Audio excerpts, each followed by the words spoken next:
ये छात्र छात्राओं बीएससी पार्ट थर्ड ईयर के तृतीय पेपर भौतिक शास्त्र में आपका पुनः स्वागत है। पिछले सप्ताह मैंने आपको एच प्राचालों के तुल्य परिपथ बनाने का तरीका सिखाया था और मैंने कॉमन बेस यानी उभयनिष्ठ आधार अभिविन्यास में एच प्राचाल का तुल्य परिपथ कैसे लिखा जाता है, कैसे बनाया जाता है, ये आपको समझाया था। मैंने कहा था कि एच प्राचालों की जो ये दो समीकरणें होती हैं, इसमें इसको आप H11 प्रतिरोध पर निवेशी धारा का विभवपात मान सकते हो और H12 V2 को एक वोल्टा स्रोत मान करके ये आप देखिए कि I1 धारा इसमें जा रही है H11 में, जिसको HI, और मैंने ये भी कहा था कि अगर कॉमन बेस है तो IB लिख दीजिए। ये एक जनरल कॉन्सेप्ट थी। HI, HR, V2, HF, I1 निर्गम परिपथ की धारा, HO प्रवेश्यता और ये आउटपुट वोल्टेज V2। फिर मैंने आपको बताया था कि कॉमन बेस अगर आप परिपथ बनाते हो तो यहाँ पे HIB, HRB, यहाँ HFB I1 हो जाएगा। ये निश्चित है कि कॉमन बेस में इनपुट करंट हो जाएगी एमीटर करंट IE, आउटपुट निर्गम धारा होगी IC यानी कलेक्टर करंट संग्राहक धारा। तो उसके अनुरूप आपको यहाँ परिवर्तन करने पड़ेंगे। HFB, IE, HIB, HRB, V output है या VCB कलेक्टर बेस। इस तरह से आप इनको समझिए। अब मैं आपको कॉमन एमीटर का और बताता हूँ, उसके हिसाब से आप कॉमन कलेक्टर भी अपने आप लिख सकते हैं। कॉमन एमीटर में आप जानते हो कि उभयनिष्ठ उत्सर्जक अर्थात उत्सर्जक को आप दोनों इनपुट और आउटपुट में कॉमन रखेंगे तो परिपथ कुछ इस तरह का बनेगा। ये देखिए, आप बहुत अच्छी तरह समझने की कोशिश करो, बहुत सरल चीज़ है ये कॉमन एमीटर का कॉन्सेप्चुअल डायग्राम है, सब बच्चे जानते हैं। ये एमीटर कॉमन कर दिया मैंने, ये बेस कॉमन है, बेस इनपुट में है, एमीटर कॉमन में है, और कलेक्टर करंट तो आपको सबको मालूम है, जो आउटपुट करंट है वो IC होगी, input current base current IB होगी, जो वोल्टा इनपुट होगी वो VBE होगी, आउटपुट VCE होगी। ये मैं बहुत अच्छी तरह आपको समझा चुका हूँ पहले, लोड लाइन और ये सब बताया मतलब। तो अब आपको कोई पूछे तो आप जो होशियार बच्चा हो तुरंत दो लाइनें समझ जाएगा कि भाई इनपुट धारा IB है, आउटपुट धारा IC है, और चूंकि कॉमन एमीटर है इसलिए जो नामकरण होगा HI का होगा HIE, वोल्टा स्रोत में HRE, आउटपुट वोल्टेज VCB है तो यहाँ VCB लिख दीजिए।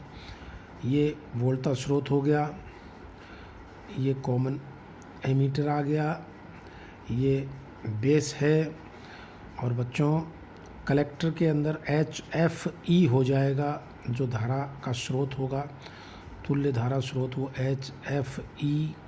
इनपुट की करंट IB है तो यहाँ IB लिख दीजिए, और इसके संगत जो प्रवेश्यता है वो HOE हो जाएगी, और HOE होने के बाद यहाँ ये IC करंट होगी, कलेक्टर आ जाएगा, और आउटपुट में आ जाएगा VCE, और यहाँ आप लिख दीजिए VBE। इस तरह से आप एक साधारण तरीके से बहुत ही सरल रूप में आप इसका अभिविन्यास का तुल्य एच प्राचाल परिपथ बना सकते हो। यही तरीका आप कॉमन कलेक्टर में लगा सकते हैं। कॉमन कलेक्टर में आप समझ गए होंगे, कॉमन कलेक्टर में कलेक्टर को कॉमन रखेंगे, C को, एमीटर करंट आउटपुट करंट हो जाएगी, वोल्टा होगी वो VEC हो जाएगी, और इनपुट करंट उसकी तरह ही बेस करंट रहेगी, और direction of course will be opposite, ये रहेगी IB। ये आपको समझना है। अब आपको कोई पूछे इसका तुल्य एच परिपथ बताइए तो बहुत सरल हो जाएगा। देखिए HIE की जगह सब बच्चे समझदार हैं, IC हो जाएगा, HRC आउटपुट वोल्टेज है VEC हो जाएगा। छात्र छात्राओं बहुत तसल्ली से ध्यान से एक बार आप समझ लेंगे तो कभी भूलेंगे नहीं, कोई रटने की ज़रूरत नहीं है। ये देखिए HFB की जगह HFC हो जाएगा और इनपुट करंट वही IB है, और ये हो जाएगा जो प्रवेश्यता होगी वो क्या होगी, HOC हो जाएगी, और ये IE हो जाएगी इधर करंट, और ये VEC हो जाएगा। इस तरह से आप उभयनिष्ठ उत्सर्जक अभिविन्यास में और संग्राहक अभिविन्यास में, उभयनिष्ठ संग्राहक अभिविन्यास, ये बहुत सरल है। कई बार 2-2 नंबर के सवाल पूछते हैं, इनमें कोई, आपको केवल ये याद रखना है, बेसिक इक्वेशन और बेसिक परिपथ याद रख लीजिए। कॉमन एमीटर है तो सब जगह ई लगा दीजिए, कॉमन बेस है तो बी लगा दीजिए हर एक प्राचल पे, और उसके संगत आपको वोल्टेज समझनी है और धाराएं समझनी है। अब मैं आपको देखिए, ट्रांजिस्टर का जो मुख्य उपयोग मैंने आपको बताया वो है प्रवर्धक, और ट्रांजिस्टर प्रवर्धक का जो H प्राचालों के प्रयोग से विश्लेषण है वो इस चैप्टर का एक मुख्य टॉपिक है, जिस पर लगभग हर वर्ष कोई न कोई सवाल आपसे पूछा जाता है। तो मैं वही चीज़ अब बता रहा हूँ। मैंने आपकी सुविधा के लिए मेन बातें लिख करके रखी हुई हैं। H प्राचालों के उपयोग से ट्रांजिस्टर प्रवर्धक का विश्लेषण। देखिए, ये एक आम परिपथ है जिसमें चतुर्थ टर्मिनल नेटवर्क मैंने माना है। इनपुट में मैंने VS स्रोत वोल्टता, देखिए स्रोत वोल्टता, यहाँ संकेत वोल्टता को कहूँगा मैं, RS उसकी आंतरिक प्रतिरोध है। इसका कारण क्या है कि ट्रांजिस्टर को ड्राइव करने के लिए तो अलग बैटरीज लगाते हैं उसको बाइसिंग देने के लिए, लेकिन जिसका प्रवर्धन करना है वो स्रोत अलग होगा, संकेत वोल्टता VS, उसकी आंतरिक प्रतिबाधा RS, और निर्गम वोल्टता हम ZL के सिरों पर प्राप्त करेंगे। ये V1 है, ये V2 है, ये ZL है। आपको ध्यान दीजिए, ये देखिए, ये एक परिपथ का हिस्सा अलग है। तो ये जो परिपथ का हिस्सा है ये सामान्य परिपथ है जो हमने अब तक पढ़ा है, ये सारे के सारे इसी श्रेणी में आएंगे यहाँ। अब इसमें आप इनपुट सोर्स और लगा दीजिए और आउटपुट के लिए ZL लगा दीजिए, तो ये पूरा एक प्रवर्धक का परिपथ हो जाएगा।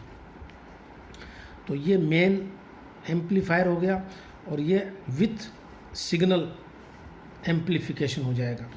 तो इसमें आप देखिए, ये जो भाग है यहाँ देखिए आप, ये यहाँ से लेकर के ये तक, ये वही है जो पहले मैंने बताया है, एक आंतरिक प्रतिबाधा, एक वोल्टा स्रोत, एक धारा स्रोत, और ये प्रवेश्यता, ये आपको लिखनी है। और इसके इनपुट में आप VS और RS को जोड़ दीजिए, और आउटपुट में एक ZL यानी लोड प्रतिबाधा लगा दीजिए। प्रिय छात्र छात्राओं, अगर जो I2 यहाँ से अंदर जा रही है वही I2, इसको मैं IL बोलूँगा लोड करंट, लेकिन वो I2 बराबर -IL होगी, इसका मैं आगे भी जिक्र करूँगा। तो ट्रांजिस्टर प्रवर्धक और उसका तुल्य H प्राचाल परिपथ, ये ट्रांजिस्टर प्रवर्धक का सामान्य चित्र है, और ये उसके तुल्य H प्राचल का परिपथ है, जो मैं आपको पहले भी कॉमन बेस, कॉमन एमीटर और कॉमन कलेक्टर में समझा चुका हूँ। उसमें कोई मैंने परिवर्तन नहीं किया है। ये बात याद रखने योग्य होगी आपके लिए। क्यों? कि जब मैं H प्राचालों के उपयोग से common base, common ammeter, common collector लिखूँगा आगे, तो उस वक्त मैं केवल यहाँ एक परिवर्तन करूँगा। कॉमन एमीटर में HIE, HRE, HFE, HOE लिख दूँगा। कॉमन बेस में HIB, HRB, यानी यही परिपथ फिर हमारा आगे भी काम आएगा।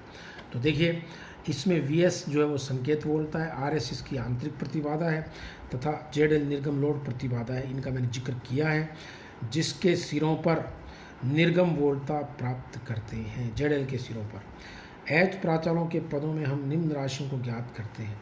अब किसी भी ट्रांजिस्टर प्रवर्धक में जो मुख्य राशियाँ होती, देखिए उसकी निवेशी प्रतिबाधा, उसकी निर्गम प्रतिबाधा, उसका वोल्टा लाभ, उसका धारा लाभ, और समग्र वोल्टा लाभ और समग्र धारा लाभ, ये 6 राशियाँ हम सामान्यतः ज्ञात करते हैं, और उनके उपयोग से हम पूरा ट्रांजिस्टर प्रवर्धक का विश्लेषण करते हैं, जो मैं आपको अब बताता हूँ।